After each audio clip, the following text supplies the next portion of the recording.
Hi, welcome to my daily live session on various tools and methods from my toolkit for execution excellence. My name is Dinakar. I am the founder of Samuthana and the inventor of DoHo, a methodology for changing mindset and culture. With that very brief introduction, let me invite you to our DoHo web workshop this Sunday, 14th of March at 11 o'clock Indian Standard Time.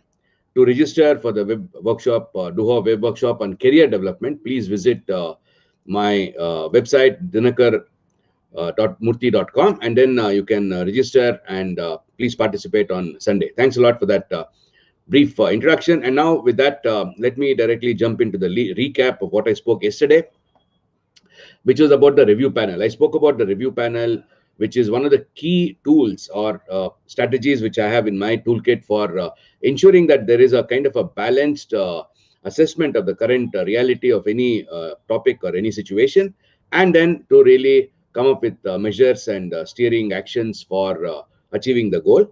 And here, if people from diverse areas and functions are present, then it gives you a robust decision making. And that's the main advantage of having a review panel, a cross-functional review panel, which is quite common in case of projects. Even in case of operations, it is quite common. The only difference is in projects, you're doing the job for the first time. And in operations, it's a repetitive task. That's all. Otherwise, the complexity is very much similar. In projects, you have a lot of uncertainty in what you're doing. In operations, you have a tremendous amount of complexity in getting people to do the routine jobs. That is the biggest challenge one would have in operations, because it's a repetitive, monotonous job which has to be done consistently day in and day out with perfection to be able to achieve excellence in operations. That's very, very challenging. Likewise, in projects, it's very challenging to really work with tasks with so much amount of uncertainty, where we're really not sure what the outcome would be and what would be the surprises that would come across as you keep progressing in the task, because of the uniqueness. Every project is something unique. That's why it is called as a project. So with very brief recap on review panel, which is very, very important. Please make sure that you have a cross-functional review panel instead of having only one or two people or maybe one person reviewing the entire thing. That would give you a more robustness in whatever decisions you take. With that very brief recap, let me directly jump into today's topic, which is Ishikawa diagram. I'm not sure whether you heard of this. I don't want to increase the size. This is quite big. There's no text there. It just says Ishikawa diagram. And Ishikawa diagram is something which is what was started, or I would say developed in Japan. It's a very simple way of depicting the cause and effect. In this Ishikawa diagram, the arrow on the right, the horizontal arrow on the right, leads you to an effect, whatever be the effect. Effect could be light switching off, and the diagonally positioned arrows indicate the groups of causes which are a cluster of causes which are resulting that particular effect.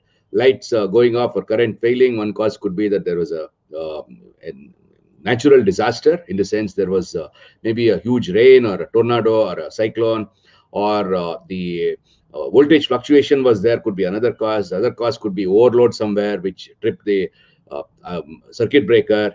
Now, these are all the various causes which would be the effect, would be lights, current failing or power failure, and they would be the causes. Why is this required? That is a key topic which I'm going to be talking about. I'm sure many of you would have used this in your professional life. This is also called as cause and effect diagram, because on the left side, you have all the causes. The beginning part of every arrow is a cause, and the end is the effect. It is also called as a fishbone diagram, because it looks like a fishbone, the center one being the main bone, and the others would be some kind of the arteries coming out of that. So this is the second the nomenclature or the description of this diagram. Otherwise, you also call it as Ishikawa diagram. All the three mean the same: Ishikawa diagram, fishbone diagram, cause and effect diagram. Otherwise, you could also prepare a similar diagram using a mind map, which is little possibly a different way of writing a diagram. And in that case, it would not be straight lines like this. This is more suited for engineering, I would say. The engineer's mind being very, very straight and very, what should I say, specific and accurate and precise. This would possibly suit for an engineer. Whereas when you are in the non-engineering area, you could use what is called as mind map, which also would serve the same purpose. Mind map, again, is talking about some effect, and that leads to various causes, and that's what the mind map is all about. Now, this Ishikawa diagram, why is it required? Oh, thanks a lot, Deepak. You listen to the information, which I'll say definitely the information is good. Thanks a lot for the compliment. Now, the reason why this is very, very important is in organizations, whenever there is a effect could be, like I said, power failure. Effect could be that a particular card in a company is in a control system is getting damaged, which is the case with one of our clients when I had gone there and visited in the morning. Or it could be that the productivity is not to sufficient levels, or it could be that the rejection levels are very, very high. Another client where we are at telecon in the evening now, the rejection levels are very, very high. Rework is very, very high. So it could be anything of that kind. That is the effect. And why the rejection level is very high, then you talk about the contribution from the man, contribution from the method, contribution from the material, and so on and so forth. And then you form in man itself. There could be multiple reasons. One could be training, one could be the attitude of the man, one could be the target deployment, one could be the setup which is done by the man, it is not done correctly, or it could be something to do with the handwork. So multiple causes could be there.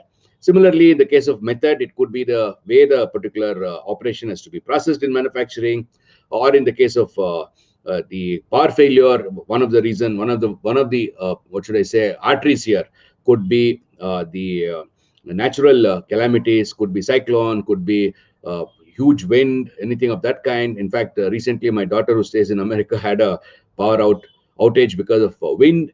So it's all possible. Various causes you can write. Why is this very, very important? Is a question which I'm going to answer today. Not really about explaining how the diagram will be done. I think it is not that difficult. You can research in the Google and find out what Ishikawa diagram is and how to do it. There are a lot of YouTube videos on this particular topic. What I'm going to talk about is why is this so important? Why? See, once the question why is answered, then there is a natural inspiration for people to follow this.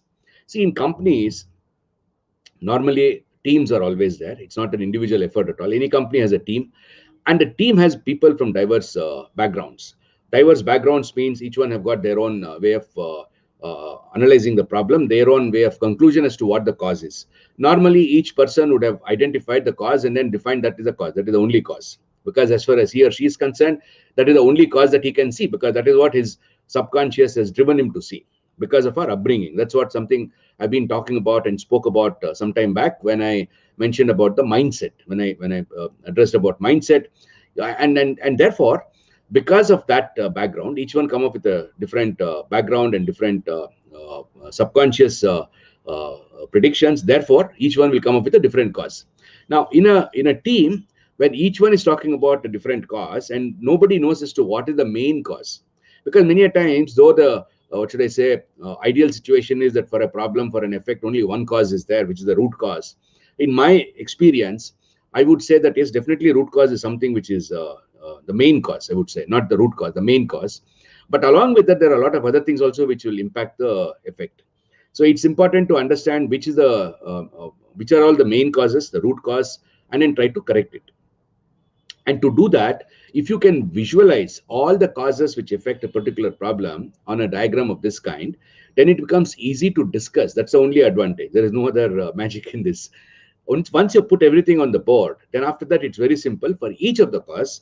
I would now talk about the maturity model, which I had explained some time back, the flow assessment model, wherein the first thing to do is we have identified the cause. So in there are totally 7 levels: identifiable, then verifiable, measurable, reportable, governable, then capable, and finally predictable. So once you have identified the cause, the first thing one would do is to check whether there is a standard for that particular cause. For example, the cause could be that overstacking. That was one of the causes we spoke about today, why the rejections happen with one of our companies where I'm consulting them. Overstacking of the material. When you are overstacking the material, then the material tends to get bent.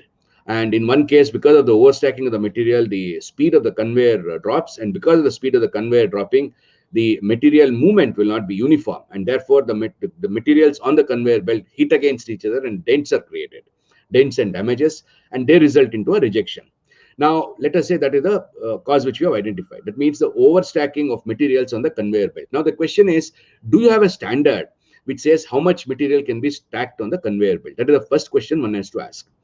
And once that is clarified, let us say we have a standard. We say that maximum 5 channels or 5 materials, 5 components can be stacked on the conveyor belt. That is a standard which we have defined. Now, the next thing which is very, very important is, can we measure it?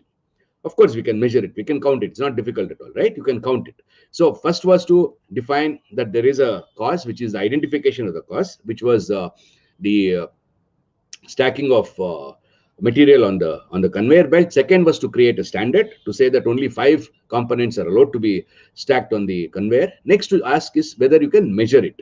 We can measure it also. 5 we can count and measure it. So that's the thing which is sorted out. There are cases where it is much more difficult. For example, let us say I am talking about the cause as employee skill level. Then somebody makes a very, very complex competency matrix and then defines 24 competencies, and each competency target level is 4 out of 5. Some are 2 out of 5, some are 3 out of 5. And then you ask whether the competency can be measured. It's quite complex. It's not easy at all.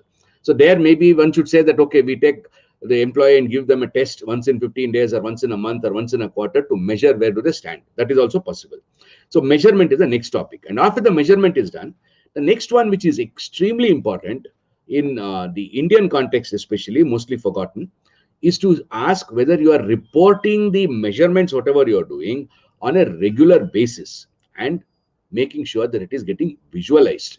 That means, for example, if I would say that the maximum that to be stacked on the conveyor is 5, am I checking on a regular basis, measuring on a regular basis every day or maybe every shift, and then noting it down somewhere so that it gets converted into a report, and that becomes data becomes information, so that at the end of the month I can calculate what is the average stacking which I did on the conveyor belt, or I could also calculate what is the P%. P is the percentage. You can create what is called as a NP chart or a P chart. P chart is what percentage of the number of days did we stack it within the tolerance or outside the tolerance. That's called as an attribute control chart. Otherwise, I could have a simple control chart where I'm talking about the variable control chart, where I'm measuring the numbers. So this data is extremely important to be captured and reported on a consistent basis. Reporting gives 2 advantages. First is the data gets documented so that you have data to really analyze at a later point of time. Second, it brings in accountability. If you have told somebody to every day check and report that only 5 can be stacked on that, then you are making sure that that particular cause is under control, which means what? That you are telling that that cause can be ruled out now. They're not going to affect any cause any effect at all, because you have confirmed that by stacking only 5, there won't be any damages at all. So that is the next one. So in the sequence of maturity, the first one was identifying the cause. Second was to verify if there is a standard. Third was to make sure that it is measurable. And the fourth was to make sure it is reportable. Now, after the report is being done on a regular basis, now the frequency has to be higher. The reporting frequency, if it is lower, the frequency should be lower for reviewing it. If the frequency for measuring is once a week or once a day, then you review it once a week. Always in that sequence, day, week, you can say fortnight, month, then quarter, and semester and year. So you need to really now start talking about governing it. That is the next level, where whether this particular topic is being discussed in some forum, some meeting, wherever somebody together, like in this case, we put this Ishikawa diagram and then say that the average of the particular cause, which we checked for the last 1 week, was 5. So 5 has been confirmed. So everybody say it's okay. That means the entire group there, the entire group which is part of that review mechanism, has understood and has believed, has confirmed in their mind that the stacking is not a problem at all any longer. So like that, you keep eliminating cause after cause. For that, you need to progress in this maturity level.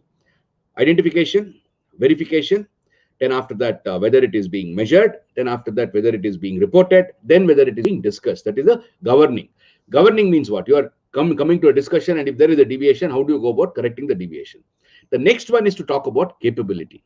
Is that sufficient or not? Now you may have to get into DOE, design of experiments, or something of that kind, where you try to understand, increase it to 7, reduce it to 3, and see what will be the effect on the end effect. Will it increase or will it reduce?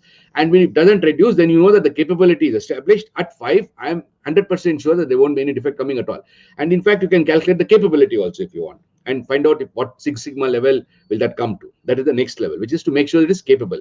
And finally, with all this implemented, you can say now I'm having a predictability to say my system is one side stable because I've got a fantastic set of standards, and standards are being reported, reports are being reviewed, and also it is capable. The sequence is stability and then capability. So once you come to that level, then you can start killing problems, just like hunting a deer or whatever that you are used to, or even catching mosquitoes, hunting mosquitoes. You can kill the problems without any problem at all. For that, this amount of patience and effort is required. Without effort, there is no benefit, there is no fun. So therefore, that effort to be really gone through, this Ishikawa diagram serves as a base for everybody to understand what are all the causes and how am I going to progress in this maturity model for each of the cause. Standard first is identification, make it identifiable, verifiable, measurable, then make it reportable, then make it governable, capable, and finally make it predictable. With that, you have dominated that particular effect. That is what science is all about. That is what physics is all about. That is what chemistry is all about. And then you can control that particular effect. And that is where one says that, look, I have accomplished the ability of controlling a particular effect. That is creation. And that's the power that man has. And to achieve that power, to realize that power, one has to go through these steps. And for that, the base is Ishikawa diagram. Thanks a lot for watching. For those of you in India, have a nice evening. For those of you outside India, have a great day. And for both of you, have a nice weekend. And before I go, let me give you a small peek into what I'm going to be talking on Wednesday, because Monday and Tuesday, I don't think I'll be in Bangalore. Wednesday also, I'm not very sure. In case I come early, we'll do that. I'm traveling on Monday, Tuesday, and Wednesday. Otherwise, I'll get back on Thursday. Till then, let me at least give you what am I going to be speaking on that day next week. The first opportunity I get, it would be about my learning to learn system. I was talking about creating these loops, learning loops, daily, weekly, monthly, quarterly, yearly loops for the sake of learning. I'll speak about that next week, maybe on Thursday or maybe on Wednesday. So with that, have a nice weekend and all the very best, and goodbye to you. See you again next week. Enjoy your weekend. All the very best. Goodbye. Bye-bye.